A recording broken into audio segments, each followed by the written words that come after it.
అందరికీ నమస్కారం. ఒకప్పుడు నాది భారతదేశం అని చాలా గౌరవంగా చెప్పేదాన్ని.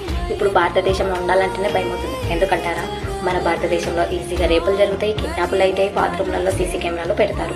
అంత బ్యాడ్ సిచ్యువేషన్ ఉంది మన భారతదేశం. అప్పుడేమో ఢిల్లీలో నిర్భయ కేసు, మొన్నేమో హైదరాబాద్లో దిశ కేసు, ఇప్పుడేమో కోల్కతాలో డాక్టర్ కేసుల మీద కేసులు జరుగుతాయి.